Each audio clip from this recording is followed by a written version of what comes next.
Teman-teman rahimani wa rahimakumullah, alhamdulillah, segala puji bagi Allah tabaraka wa ta'ala. Maghrib kali ini kembali kita bertemu setelah libur. Bulan kemarin kita libur karena ada suatu dan lain hal, Ustadz tidak bisa datang. Alhamdulillah di Kamis ini kita berkumpul kembali.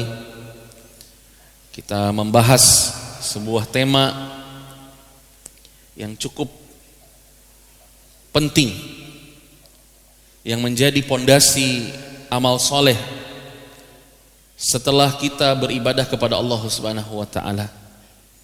Judul kita maghrib kali ini adalah ridho Allah, ridho orang tua. Ya. Jadi kita akan membahas tentang bagaimana agama menuntun kita untuk berbakti kepada orang tua, dan agama melarang kita untuk durhaka kepada orang tua.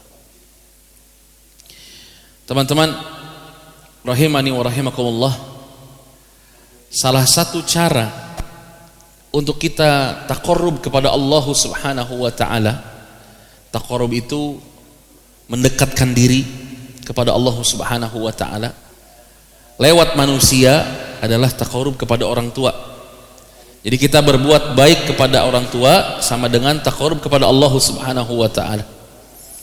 Karena dalam agama kita ini, kedudukan berbakti kepada orang tua memiliki kedudukan yang sangat tinggi.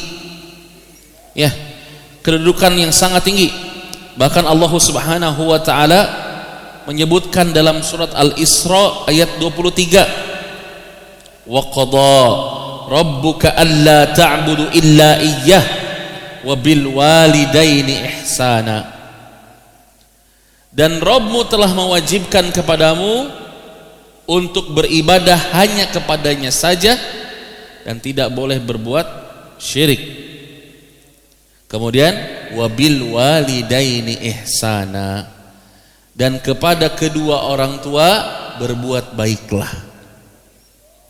Allah Subhanahu wa ta'ala memberikan dua perintah kepada kita, sehingga ini menjadi dua pilar, dua pondasi yang seorang muslim harus perhatikan. Penting ini pondasi. Yang pertama, tauhid.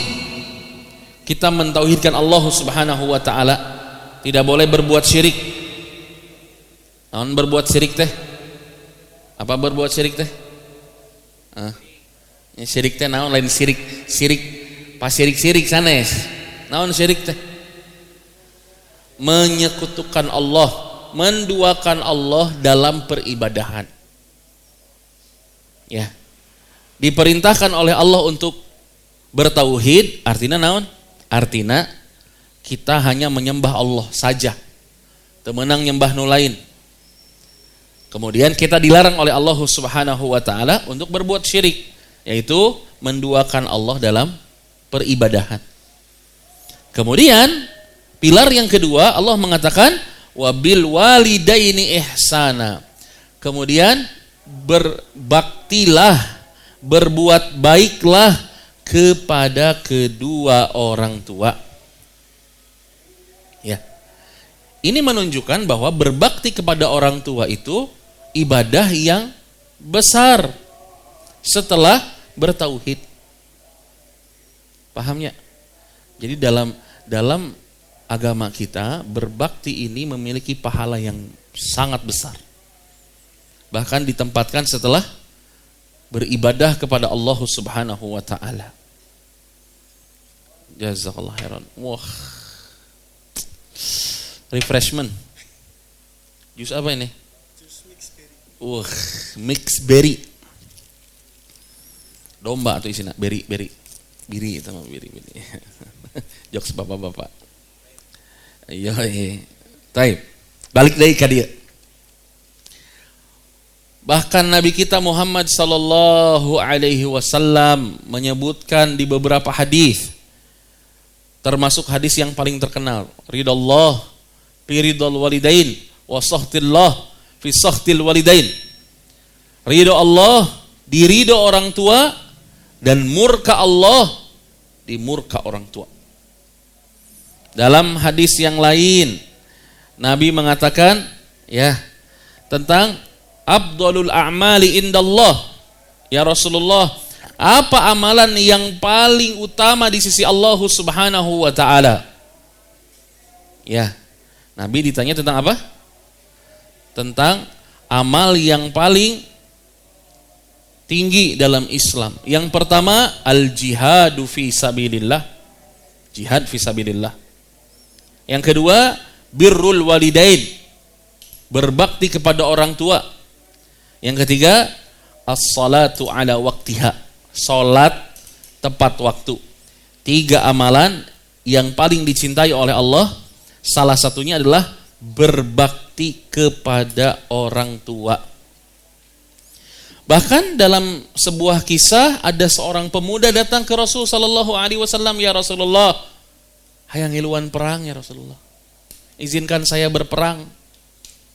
Pemuda berarti pemuda ieu teh gagah, awakna mantes, nya gede kawani. Menawarkan diri kepada Rasul sallallahu alaihi wasallam, ya Rasulullah, saya pengen jihad. Kemudian Nabi mengatakan kepada pemuda ini, kamu punya orang tua? Kata pemuda ini, iya ya Rasulullah. Maka kata Nabi Muhammad sallallahu alaihi wasallam, berbaktilah kepada keduanya. Artinya, berbakti kepada orang tua ini bisa jadi pahalanya lebih besar dibandingkan jihad fisabilillah. Ya. Berbakti kepada orang tua bisa lebih besar pahalanya dibandingkan apa? Jihad fisabilillah.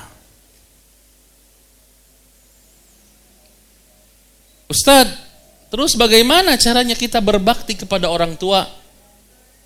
Kadang kita bingungnya, kumaha cara berbaktina? Ya. Birrul walidain, arti albir, ya, artinya melakukan, menunaikan seluruh bentuk kebaikan selama tidak dalam kemaksiatan. Ya. Ustaz, emang aya kebaikan untuk orang tua tapi bentuknya maksiat? Aya. Cek kolot teh bapak yang mabok pangmelikeun heula eta kadinya diturut moal. Walaupun orang tua bahagia. Walaupun itu perintah orang tua. Tetapi kata Nabi sallallahu alaihi wasallam, kata Allah Subhanahu wa taala dalam surat Luqman, wa in jahadaka alla an tusyrika bima laisa laka bihi ilm fala tuti'huma. Kalau orang tua menyuruh kita untuk berbuat keburukan, berbuat kemaksiatan, berbuat syirik, ya, memerintahkan kepada kemaksiatan, fala tuti'huma. Kata Allah Subhanahu wa taala, jangan ditaati. Temenang. Ya. Terus bagaimana Ustadz? Bagaimana cara kita berbakti kepada orang tua kita? Yang pertama, doa. Ketika hidup dan ketika mati. Mendoakan kebaikan untuk orang tua. Pernah mendoakan kebaikan buat orang tua? Kumaha doana? Kumaha doa buat orang tua? Kadon cara ricing. Kumaha doa ke orang tua? Ya Allah, lain ya Allah aya doana. Rabbighfirli wali walidayya warhamhuma kama rabbayani shaghira. Ya Allah, kaela eta mah meunang eta ge, ngan aya doa nu utamana heula. Doa memohonkan ampun ya untuk orang tua kita kepada Allah. Doakan. Dan doakan kebaikan-kebaikan untuk orang tua kita. Dan doa kebaikan yang paling baik adalah apa? Diberikan hidayah. Ya Allah, berikanlah hidayah kepada orang tuaku. Ya, karena kalau sudah hidayah masuk kepada seseorang, maka dia mudah berbuat baik. Matak ente ayeuna ngaji ge menang hidayah. Dan mun teu menang hidayah mah pura-pura gering. Ya, pura-pura naon we ene teh keur ngomong naon di toko teh beberes naon we di toko teh gitu. Tah berarti teu meunang hidayah si eta. Tanu diuk di dia menang hidayah. Alhamdulillah. Nya, alhamdulillah teh. Alhamdulillah. Doakan. Kebaikan yang paling mudah untuk orang tua kita adalah mendoakan. Ya, baik yang hidup maupun yang sudah wafat. Ya. Kemudian yang kedua, berbicara dengan lembut dan menjadi pendengar yang baik. Lain hohogor kakolot teh. Patarik-tarik kakolot teh. Enggak boleh. Suara ke orang tua itu harus lebih rendah. Banyak ngalah. Ya, tapi orang tuanya juga apa? Harus tahu diri. Ya, adab kita kepada orang tua berbicara lembut. Mau ngomong bahasa Sunda temenang kasar. Kalau ngomong bahasa Jawa nggak boleh Jawa kasar. Harus apa? Andalemi, lembut.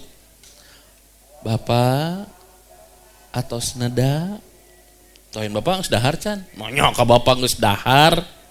Eta mah kababaturan kantor geus dahar can. Gitu. Kecuali orang Jawa, kalau Jawa dahar lembut ya. Nah, beda kultur. Lembut. Bapak pari dia, bapak mah calik, abi mah dihandap, gitu. Ucapan kita lebih lembut dibandingkan orang tua, dan nggak boleh suara kita lebih tinggi dibandingkan orang tua kita. Ya.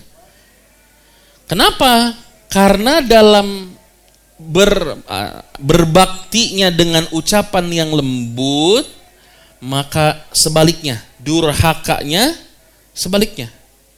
Dengan ucapan yang keras, kasar, kemudian suaranya lebih tinggi dibandingkan orang tua kita.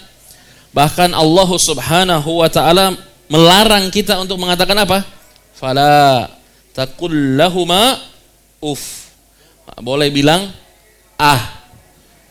Nah, enggak boleh bilang ah. Ya. Maka ucapan ini di hadapan orang tua dijaga. Ya.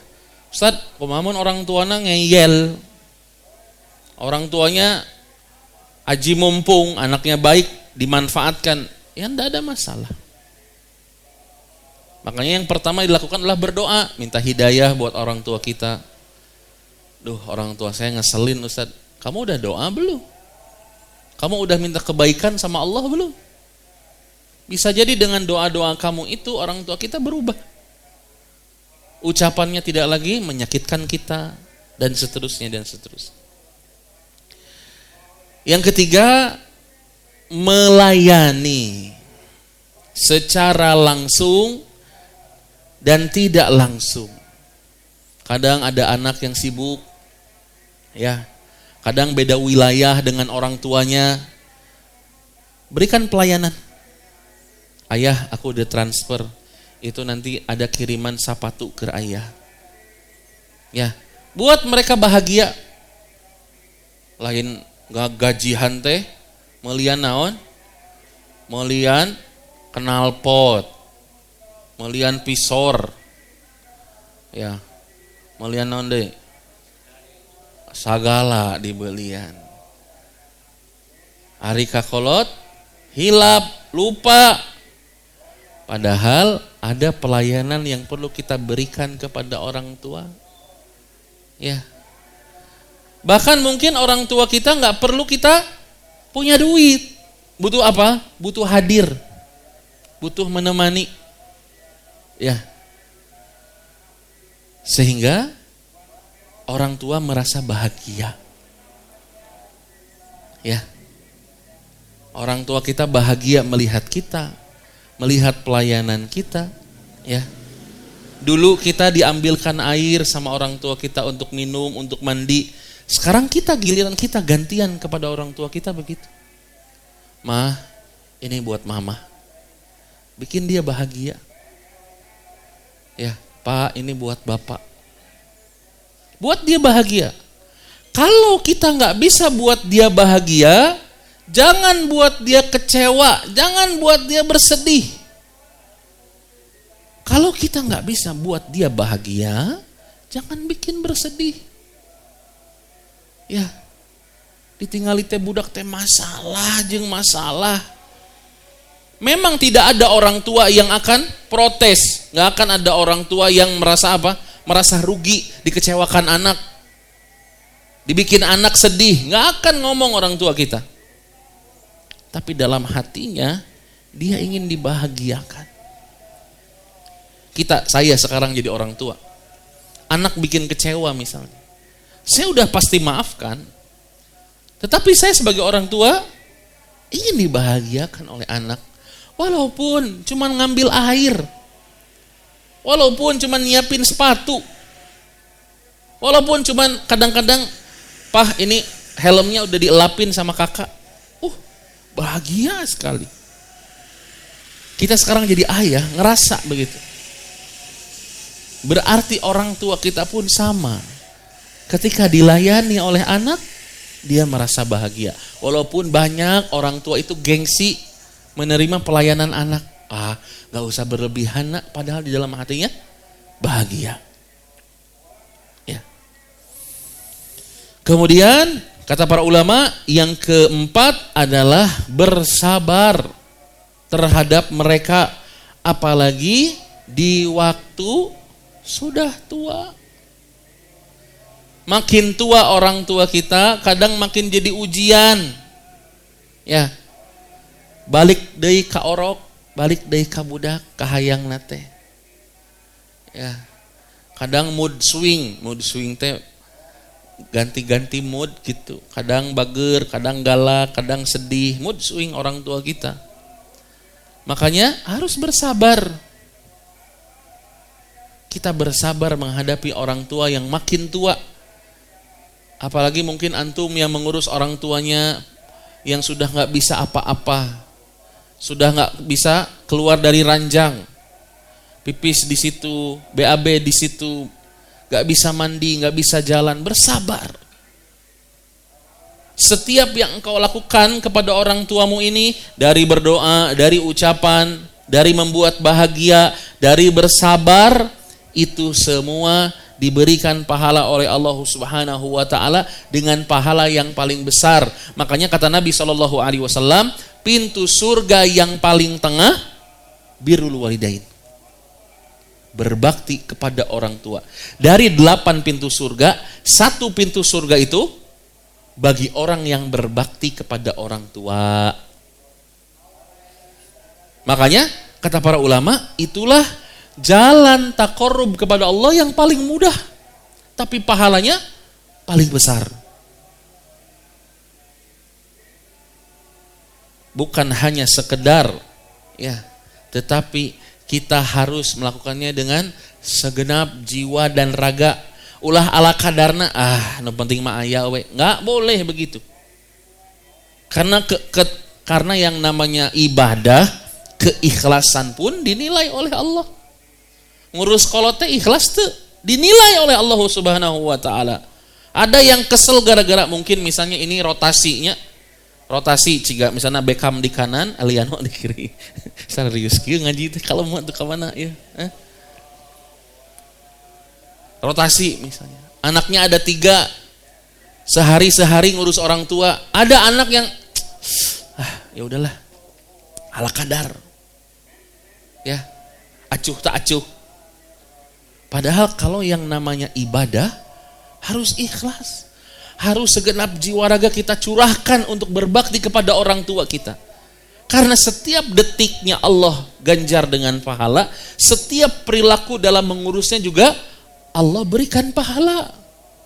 Pahalanya di bawah tingkat bertauhid. Amalannya dicintai oleh Allah Subhanahu wa taala. Makanya ketika para ulama ditanya sama murid-muridnya tentang apa? Tentang berbakti kepada orang tua yang orang tuanya pika sebeleun. Pika sebeleun bahasa Indonesiana naonnya? Pika capekeun? Ngeyel, orang tuanya teh ngeyel. Tapi anak sebagai kewajiban harus berbakti. Ya Syekh, gimana nih? Saya punya kewajiban berbakti kepada orang tua, tapi orang tua saya ngeyel. Apa jawaban Syekh? Bersabar. Berbaktilah. Ada yang disembur sama ibu bapaknya, disuapin, disembur. Ada yang tiap masuk rumah ditampar. bersabar. Ya.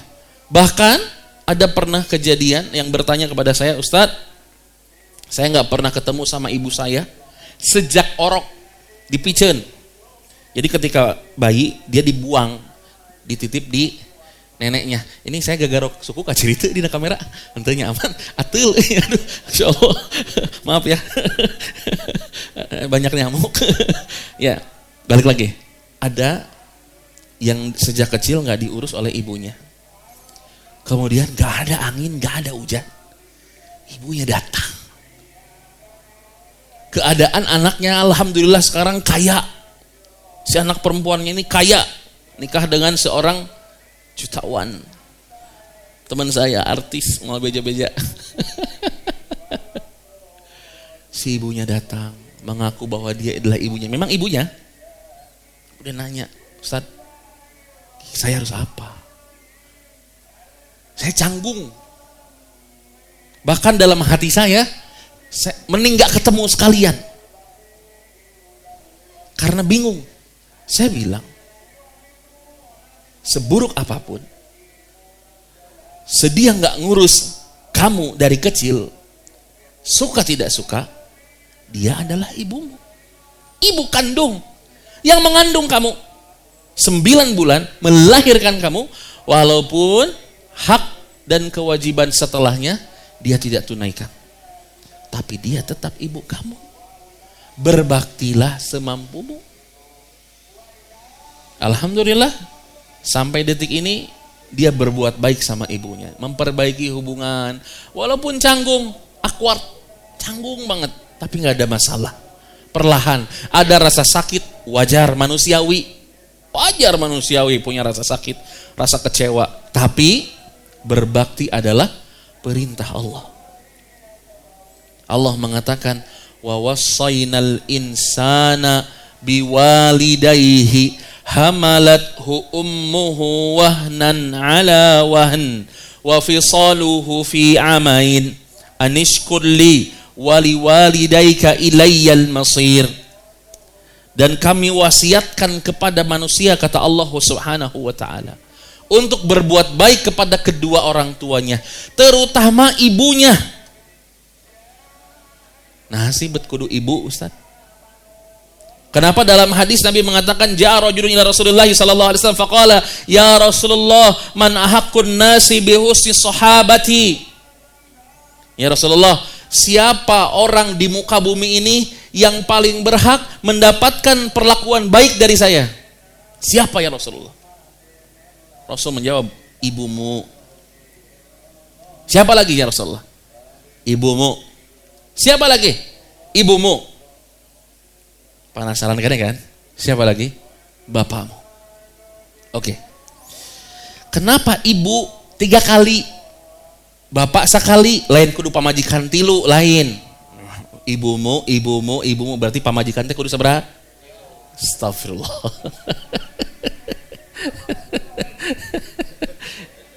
Kenapa ibumu?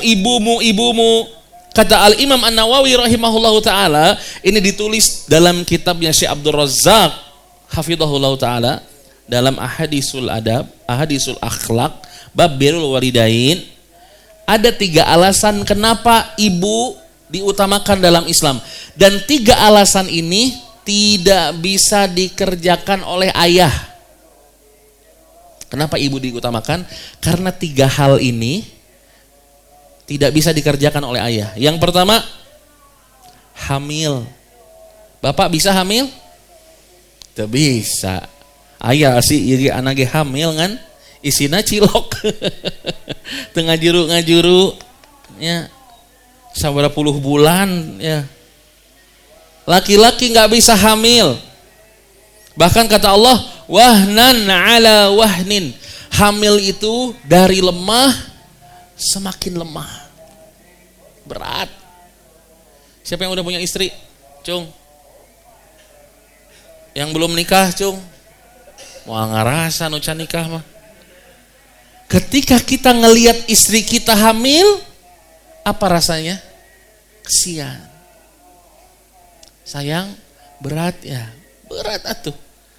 anu can boga pamajikan mana? Antum can boga pamajikan. Meuli samangka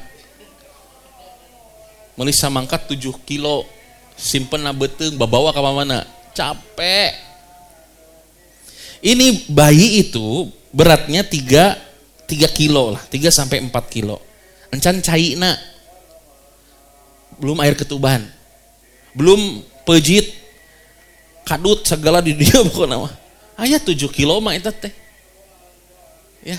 Dibawa ka mana? Ngap. Makanya Allah mengatakan wahnan ala wahnin. Dari lemah semakin lemah. Ya, kita ngelihatnya kesian, istri kita hamil kesian. Ya. Ibu kita pun sama, melahirkan kita itu kesian. Berat. Pas ngaburusut, budakna pika keheuleun. Kan sebel. Geus capek, cek indung teh yang diasupkeun deui maneh gitu. Kan lamun keheul mah gitu indung teh. Itu alasan pertama kenapa ibu diutamakan. Alasan kedua, melahirkan. Hamil ujian, melahirkan lebih dari ujian. Bahkan dalam surat Al-Ahqaf Allah menyebutkan dengan kalimat kurhan, sakit yang paling tinggi, puncak sakit. Lamun orang cedera engkel sanyeri naon sih? Ya nyeri. Tapi melahirkan itu puncak kesakitan. Bagaikan diremukan tulang-tulang satu waktu antara hidup dan mati. Bahkan banyak yang robek. Ya, nu normal soek, nu di sesar ge soek. Belum ngabersihin naon eta teh nu di jero beuteungna teh? Ari-ari. Plasenta keluarkeun. Melahirkan itu adalah hal yang paling bikin stres para suami. Saya stres. Ketika merhatikan pamajikan ngajuru, stres. Bahkan mungkin lebih stres dibandingkan istri saya. Stres. Kenapa? Kemungkinannya ada 3. Yang pertama, kemungkinannya dua-duanya mati atau dua-duanya hidup. Kemungkinan keduanya indungna maut. Kemungkinan ketiganya anakna hidup, indungna maut. Atau terbalik, anakna maut, indungna hidup. Stres tuh. Antum ada can ngarasaan, beda feeling. Sampai kita bertengkar sama bidan. Bu, gimana ini? Stres. Kenapa? Ada 3 kemungkinan itu. Mun teu duanana maut, duanana hirup, lamun teu indungna maut, budakna hirup. Lamun teu budakna maut, indungna hirup. Stres teu? Stres. Dan ini tidak dimiliki oleh laki-laki. Sastresna laki-laki mah teu nyeri. Ieu mah nyeri. Tapi dia mau, dia rela melahirkan. Ya. Bahkan ketika pembukaan 1 sampai 10 itu ciga nyeri haid tapi 100 kali lipat. Tanya ke istri antum.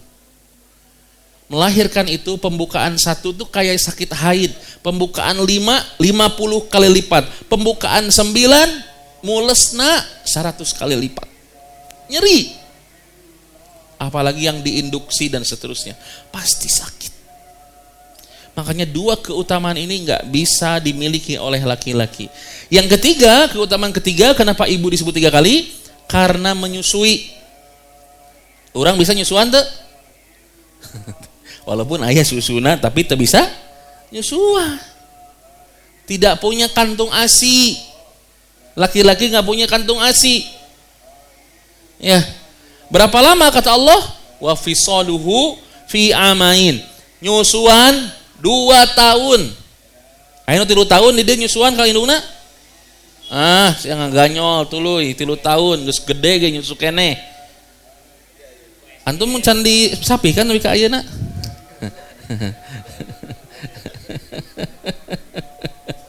Ya kita ini bayi besar gak disapih ya. Kamu gak disapih kan?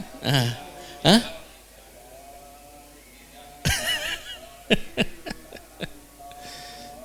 Bahkan ibu kita nahan lapar. Bahkan ketika dia makan,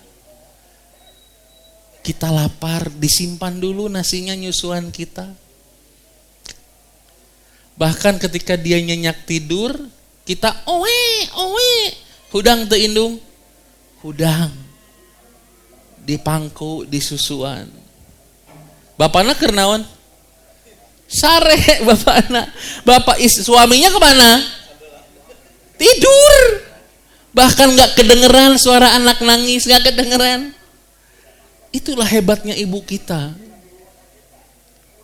Ya, secapek apapun anaknya minta susu, dia susuin. Ya, apalagi para wanita karir.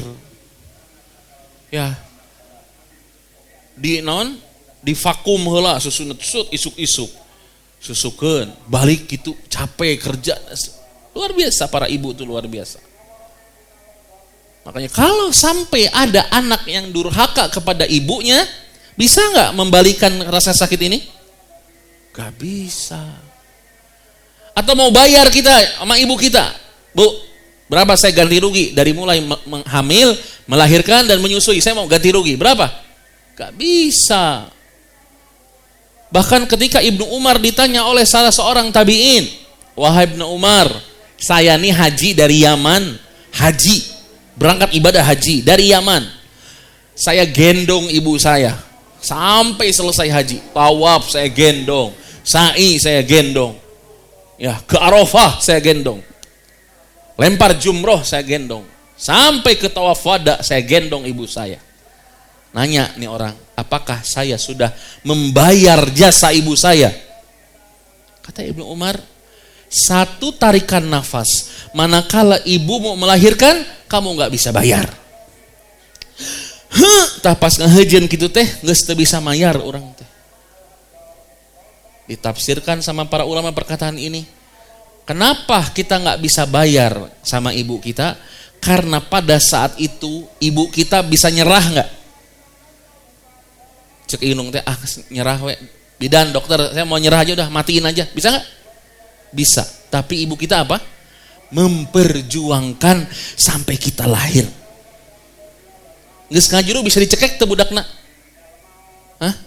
Bisa teu? Bisa. Oe. Paeh. Geus bisa teu? Bisa. Tapi dia tidak melakukannya. Nabi ka gerde ciga kieu geus karolot tah ciga kieu tah. Makanya kalau ada satu anak yang durhaka kepada orang tua, maka kesakitan ibu melebihi sakit manakala dia melahirkan. Antum bangornya mepeskeun gelas, kerletik mepeskeun gelas teu? Mepeskeun gelas, lulumpatan, ngabalatakeun imah, rumah berantakan. Gak ada masalah buat ibu. Tapi sekali saja kamu bentak dia, sekali saja bikin dia nangis, itu rasa sakitnya melebihi rasa sakit ketika dia melahirkan kamu. Makanya jangan pernah sekali-kali Anda menyakiti ibu kamu. Ya. Karena kamu gak bisa bayar semua jasa dia. Ya, kalau kita mau hitung-hitungan, kamu gak bisa ngitung kebaikan dia berapa. Karena ini masalahnya apa? Dead or alive. Ini masalahnya hidup dan mati. Bukan makan tidak makan, bukan punya rumah tidak punya rumah, bukan telanjang dan pakai pakaian, tetapi ini hitungannya hidup dan mati. Yuk, kamu itu berhutang nyawa sama ibu kamu sehingga kamu gak bisa bayar kebaikannya. Makanya jangan pernah sampai kita durhaka kepada ibu. Sekarang kita bahas ayah. Ya, indung wae enak ngabahas bapak. Kata para ulama, ayah ini disebutkan cuman sekali Tapi ayah ini merupakan pahlawan yang tidak perlu bercerita. Ya, dia nyari nafkah, walaupun mungkin gak cukup buat dirinya, tapi dia nyari nafkah, yang penting anaknya makan. Ya, bahkan para ayah itu sering menahan lapar. Kadang para ayah itu pakaiannya jelek. Demi apa? Demi anaknya. Ya. Berapa banyak di antara kita yang ngelihat para ayah bekerja, luat leat kesang, ngabeca ti Cililin ke Batu Jajar, kabayang teu? Kuli panggul di pasar. Kita sekarang ngelihat orang pekerja-pekerja nu ripuh, pernah ningali gawe ripuh pernah teu? Kalian mah gawe ngeunaheun di kantor aya kipas, aya AC. Lindungan bager lamun kasbon dibere. Cari cingkil itu. Nya teu? Terus kalian ngelihat orang yang sekarang kerja ripuh gawe nanti. Bukankah dia seorang ayah? Tanya geura kali-kali mah, Pak, kikian teh keur saha? Bapak kerja keras gini tuh buat siapa? Apa jawaban dia? Buat anak, buat istri. Apakah bapak nyebutin diri sendiri? Tidak. Bapak nggak ngomong, saya kerja ya buat saya, biar saya beli Jordan, biar saya beli ente. Ya. Maka ayah, kata para ulama, memang disebutkan sekali, tapi perannya tidak lebih kalah hebat dibandingkan ibu. Kita akan lanjutkan setelah Ba'da Isya ya. Barakallahu fikum. Cek. Taib. Bismillah. Kita lanjutkan lagi insyaallah. Kemudian bakti ayah. Peran ayah di rumah tangga. Dan kenapa kita berbakti, harus juga berbakti kepada ayah, adalah ayah adalah seorang pelindung. Ya, memastikan semua penghuni rumah merasa aman. Ya, kadang-kadang kita sebagai ayah tidur di sofa, tidur di lantai supaya anak dan istri tidur di kasur. Kita kadang-kadang ya makan bekas siapa? Bekas anak istri kita. Sok we mamah jeung si dede mesen mah, papah mah moal. Lain teu boga duit, keur mah eta teu boga duit ka hiji mah nya. Anu kadua mah kadang-kadang buat bertahan hidup. Lamun urang nyuruh mesen, isukan daharna kumaha da teu boga duit teuing. Kita melindungi, kita memberikan rasa aman kepada orang rumah. Ya. Kemudian yang ketiga, memikul tanggung jawab keluarga di hadapan Allah. Dalam hadis Nabi mengatakan, kulukum ra'in wa kulukum mas'ulun an ru'iyatih. Setiap pemimpin akan dimintai pertanggungjawaban tentang apa yang dia pimpin, dan para ayah akan ditanya di hadapan Allah tentang apa yang dia pimpin. Siapa? Keluarganya. Kita memastikan anak kita sholat, kita memastikan istri kita sholat, itu tugas kita sebagai penanggung jawab keluarga. Dan kita juga bertanggung jawab kalau terjadi kemaksiatan di rumah, kita yang bertanggung jawab. Kita yang melarang mereka bermaksiat. Jangan sampai ada sifat yang namanya apa? Sifat yang dibenci oleh Allah, yang termasuk sifat buruk yang terdapat pada suami atau ayah apa? Dayus. Gak punya rasa cemburu.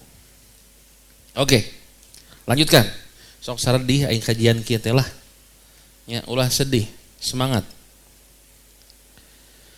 Kemudian kala sinyalna rada lemot.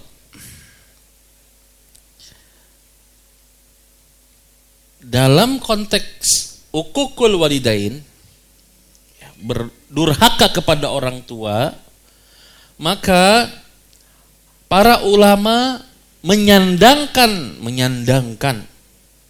durhaka kepada orang tua sama dengan berbuat syirik, dosana sagede kitu. Ya. Sagede jelema berbuat syirik. Ya.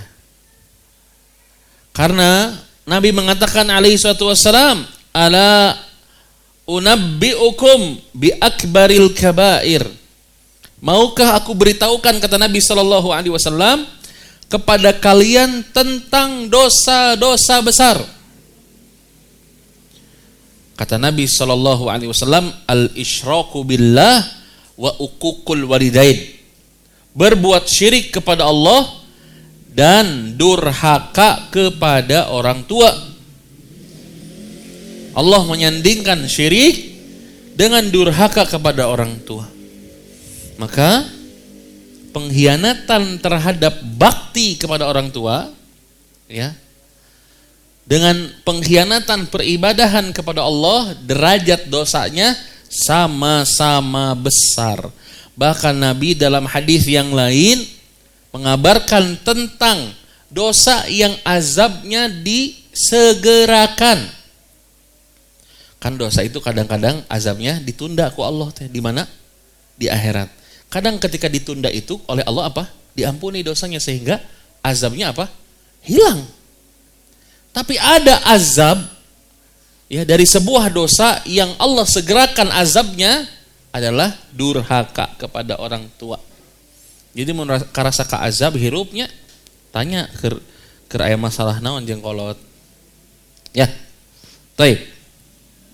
Kemudian Ustaz, bagaimana tadi kalau ada orang tua ngeyel, orang tua nggak mau diurus, nggak mau diatur, nggak nurut, markedeweng bahasa Indonesia naonnya ya nggak mau diurus. Ya. Kemudian kata Allah, fala tuti'huma wa sahibhuma fid dunya ma'rufa. Maka bersahabatlah dengan keduanya dengan persahabatan yang baik. Apa persahabatan yang dimaksud? Tetap hormat, tetap santun, tetap memberikan hak-hak duniawinya. Ya. Kalau ada pertengkaran sedikit atau misalnya tetap berbakti. Ya. Karena Allah enggak apa ya? Allah enggak bilang kalau orang tuamu soleh, enggak gitu. Kalau orang tuamu baik, berbaktilah, enggak. Ini unconditional love. Ini cinta tak bersyarat. Mau orang tua kita ngeyel, mau orang tua kita baik, berbakti adalah kewajiban. Karena berbakti ini perintah Allah. Oke guys? Sekarang selanjutnya, bagaimana kalau misalnya orang tua saya udah meninggal, Ustaz? Apa yang perlu saya berbakti kepada orang tua yang sudah meninggal dan geus eueuh kolotna? Maka ada, saya tulis 5, 6. Itu 2, 3, 4, 5 ketang. Ada 5 cara berbakti kepada orang tua yang sudah wafat. Yang pertama, mendoakan dan memohonkan ampun bagi keduanya secara rutin. Rutin. Berarti mun rutin mah sanggeus naon? Salat. Karena salat nu rutin. Ya, rutin teu salat rutin teu? Rutin. Sabaraha kali? 7, 5. Tong loba teuing 5 we nu rutin mah. Zuhur, asar, maghrib, isya, subuh. Tong ditambahan. Geus we cukup sakitu. Tah unggal beres salat ngadoa kumaha ciga tadi? Rabbighfirli wali walidayya warhamhuma kama rabbayani shaghira. Cukup sakitu. Nya. Unggal beres naon? Beres salat. Yang kedua, menunaikan wasiat dan janji mereka apabila ketika hidup mereka berjanji sesuatu. Ingat si apa baheula keur hirupna. Nya lamun orang Sunda mah tuh jenat. Jenat teh naon artina nya? Jenatna jenat almarhum, jenat teh nu geus maot. Ingat pun bapak jenatna cenah kitu nya. Baheula kungsi nyarios berwasiat kepada saya supaya membangunkan musola di kampung ini. Antum punya duit buat itu, bangunkan musola. Ya, karena menunaikan wasiat atau janji yang belum terselesaikan. Yang ketiga, melunasi hutang-hutang mereka. Dilunasan ku saha? Ku budakna. Wayahna lamun budakna 5, sing rarido 5 anana saling membantu untuk melunasi hutang. Ya. Yang keempat, menyambung tali silaturahmi dengan kerabat dan teman-temannya. Kita sambung silaturahmi orang tua kita ke sepupunya, ya, kalau masih ada, ya, ke teman-temannya, kita sambung silaturahminya. Kemudian beramal saleh untuknya yang terakhir. Sedekah, umroh, badal haji, ya, wakaf untuk orang tua kita, ya, supaya bakti kita tidak terputus kepada siapa? Kepada orang tua yang sudah wafat. Ustadz, apa keutamaan sih? Kenapa hari ini kita membahas tentang berbakti kepada orang tua? Apa keutamaan? Keutamaannya saya coba berikan contoh, namanya Uwais Al-Qarni. Uwais Al-Qarni ini orang gak terkenal. Belum pernah bertemu Rasul. Dia seorang tabi'in, bukan sahabat. Belum pernah bertemu Rasul. Tiap kali dia ingin bertemu dengan Rasul, ibunya melarang. Nah, kalau kamu pergi, ibu sama siapa? Akhirnya dia apa? Dia memilih berbakti sama ibunya. Ketika ada kabar bahwa Rasulullah SAW di Madinah, hatinya bergetar. Saya pengen ketemu Rasul. Tapi dia melihat ibunya. Aduh, ibu saya gak mungkin ditinggal. Sampai suatu ketika Uwais Al-Qarni ini haji. Datang ke tempat di mana Abu Bakar dan Umar ada. Abu Bakar dan Umar mencari yang namanya Uwais. Mana Uwais? Adakah di antara kalian yang bernama Uwais? Ya. Kemudian ngacung Uwais Al-Qarn. Saya orang Qarn teh. Saya Uwais, nama saya Uwais. Kemudian Abu Bakar dan Umar teh amalna teh luar biasa. Dua-dua ieu teh calon penghuni surga. Tetapi dua orang ini diberikan kabar oleh Rasul sallallahu alaihi wasallam, nanti kamu akan bertemu dengan Uwais Al-Qarni dan mintakan ampun kepada Allah lewat lisan dia.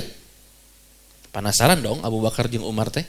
Hei Uwais, dulu kami dikabarkan oleh Rasulullah kalau ketemu dengan kamu, kami berdua diperintahkan untuk memintakan istighfar kepada Allah lewat lisan kamu. Jadi pangmentakeun hampura keur abi lewat saha? Lewat Uwais Al-Qarni. Padahal Abu Bakar dan Umar teh penghuni surga, tapi diminta ampunnya lewat Uwais Al-Qarni. Kata Abu Bakar dan Umar, amalan kamu apa? Kata Uwais Al-Qarni, tidak ada amalan yang spesial kecuali saya mengurus ibu saya. Kata Abu Bakar dan Umar, oh. Artinya apa? Berbakti kepada orang tua ini adalah tawasul yang paling ditekankan oleh agama. Berbakti. Sampai semua permintaan Allah kabulkan. Berapa banyak orang yang sekarang makin dekat dengan orang tuanya, rizkinya makin luas. Makin bro-broan sama orang tuanya, rizkinya makin gede. Yang gak hitungan sama orang tuanya, rizkinya makin gak kehitung. Rizki jangan dilihat materi, tapi kesehatan, anak sehat, usaha lancar, dan seterusnya. Karena apa?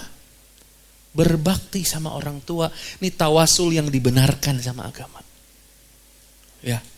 Bukan ente datang ke Gunung Kawi, ngapain ke Gunung Kawi jauh? Tawasul sama dia, sama orang tua kita masih hidup. Salim, Pak, mohon ridhonya ya. Saya mau bikin usaha, saya mau berangkat, saya mau tugas. Ridho ya Pak, ridho ya Bu. Bapak, Ibu ridho. Ente mau dilawan sama 1 juta dunia aja, ente gak peduli. Kenapa? Yang penting 2 orang ini ridho. Khalas.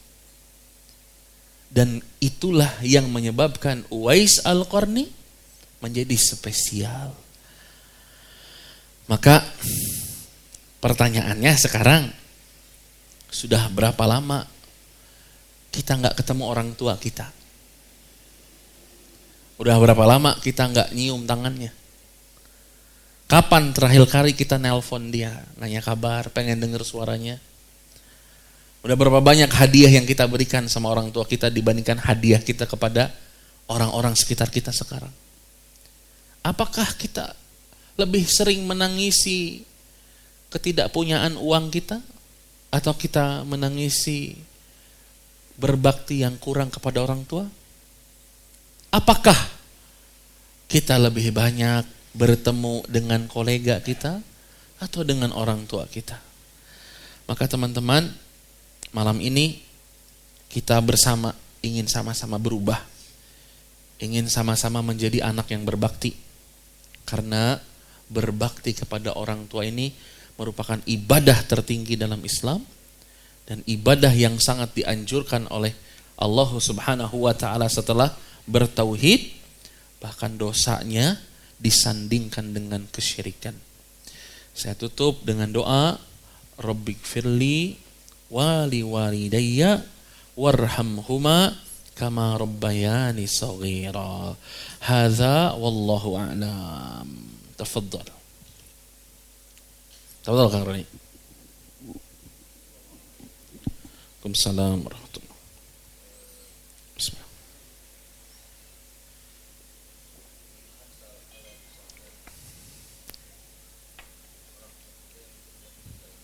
Hmm.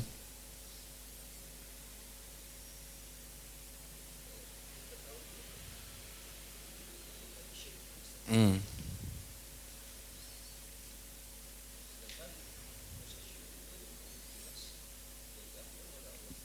Ya.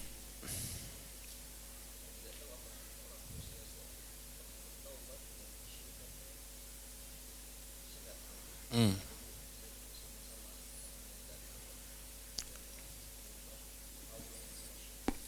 Ya.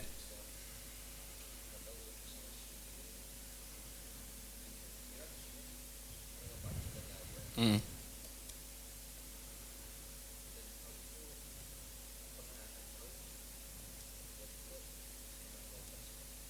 Hmm.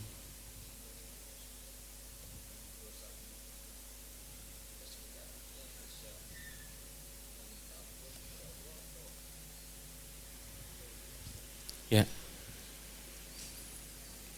Taib. Bagaimana dengan orang tua?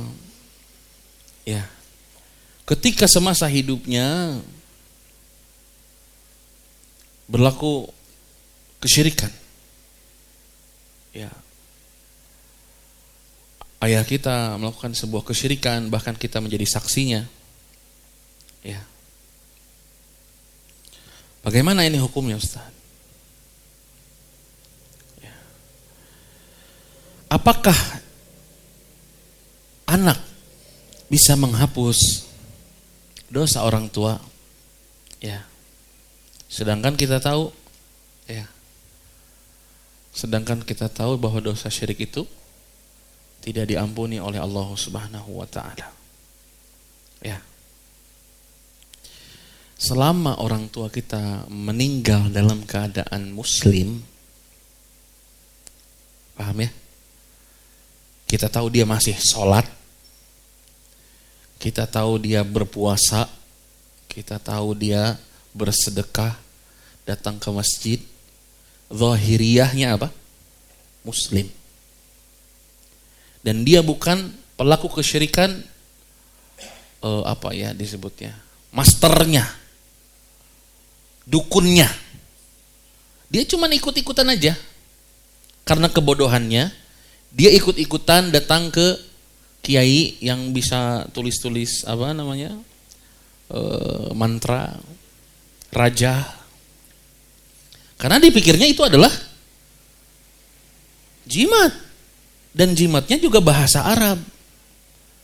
Mungkin orang tua kita nggak punya ilmunya, paham ini? Seperti halnya kita sekarang, kita punya ilmunya, kita punya aksesnya. Kajian di mana-mana, ilmiah kajiannya. Kita tahu mana yang benar, mana yang salah. Kita tahu mana tauhid, mana syirik. Dulu informasi yang masuk ke orang tua kita gak seperti itu. Ala kulli hal dia meninggal dan pernah melakukan hal-hal yang demikian, tapi secara lahiriah dia muslim. Muslim nih.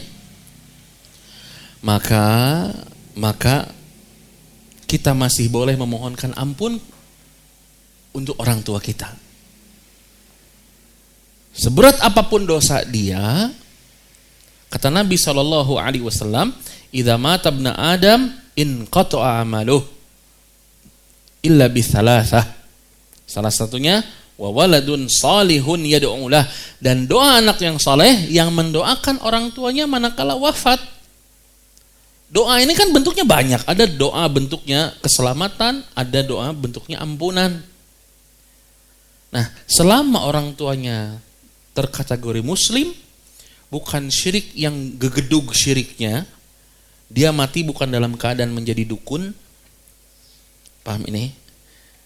Dia masih terlihat sholat, ya, dia masih terlihat jumatan, ya, maka dia Allahu a'lam. Tapi yang ana pahami, dia masih bisa mendapatkan istighfar dari anaknya.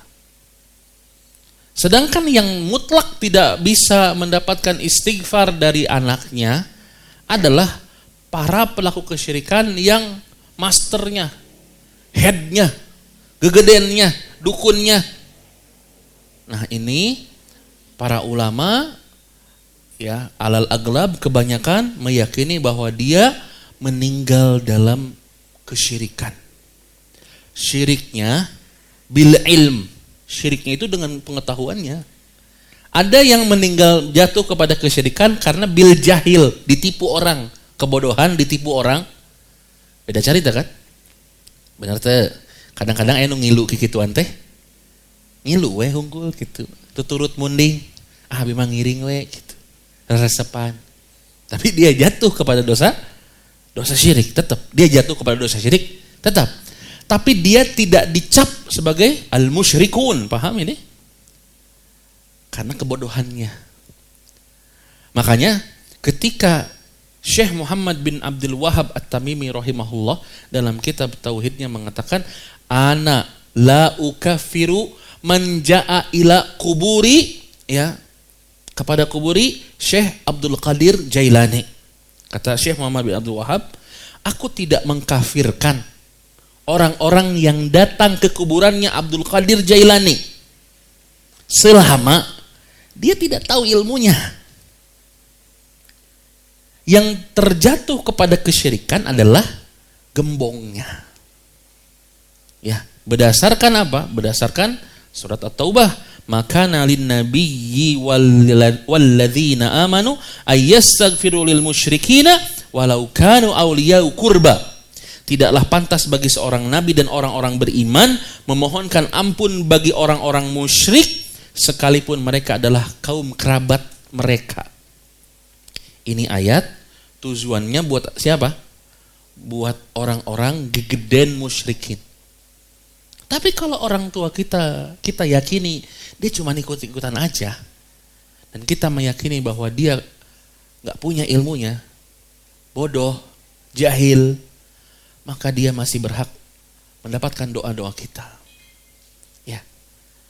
Tapi kalau dia memang gembong, memang dia master of puppetnya, ya, dia pengendalinya, maka yang seperti ini masuk ke surat At-Taubah ayat 113.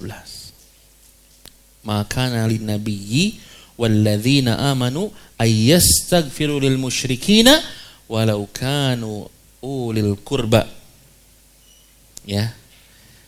Jadi kalau selama orang tua kita jatuh kepada kesyirikan karena kejahilannya, maka kita masih berhak memohonkan ampun kepada Allah. Dia berbuat syirik tapi karena kebodohannya. Allahu ta'ala a'lam. Ada lagi? Ya. Sok.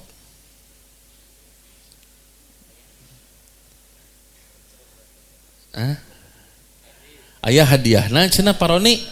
Ayah itu cikopi ayo. Kumaha.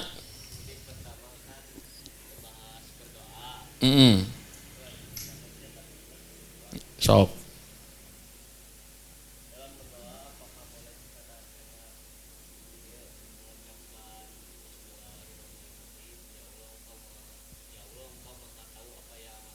Yang aku tahu, amin.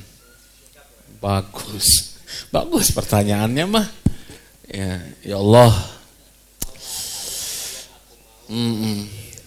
Nu kamari teh ya Allah, amin.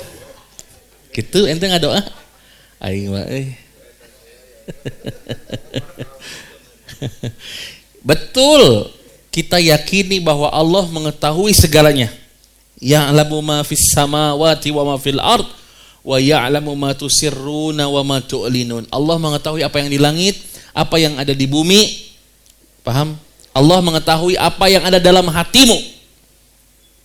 Tapi cara meminta kepada Allah teh aya adabna. Ada adabnya. Cara berdoa itu ada adabnya. Salah satunya adalah menyebutkan keinginan. Allah teh nyaho nu kamari teh nyaho. Nyaho Allah teh. Kamu minta kadulungan, Bos. Nu kamari teh. Wah, naon? Paham? Dalam adab berdoa itu ada salah satu adab merinci. Ya Allah, Kau yang maha kaya, berikanlah rezeki kepadaku. Ya Allah, Engkau maha pengampun, ampunilah dosaku. Jadi disebutkan apa yang kita mau. Ya Allah, nu kamari teh eta mah teu boga adab ngaranna. Ya gitu. Jadi dalam berdoa kita harus menyebutkan permintaan kita apa. Ya, enggak boleh singkat. Ya, walaupun tahu Allah mengetahui apa yang dalam hati kita, tetapi kita menyebutkan apa yang menjadi keinginan kita. Ya, bahkan dirinci sama para ulama. Bahkan Nabi kita Muhammad sallallahu alaihi wasallam meminta perlindungan dari bakhil, dari uang haram, dari sifat malas. Disebut satu-satu sama Nabi sallallahu alaihi wasallam. Itu menunjukkan apa? Berdoa itu perlu diperlihatkan yang dimintanya apa sama Allah. Ya. Jadi temenang, ya Allah, nu eta teh ya, itu tidak berlaku dalam berdoa. Ada lagi akhwat ada bertanya? Oh, kamu mau bertanya? Sok.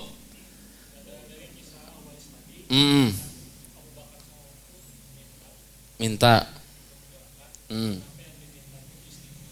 Bagus.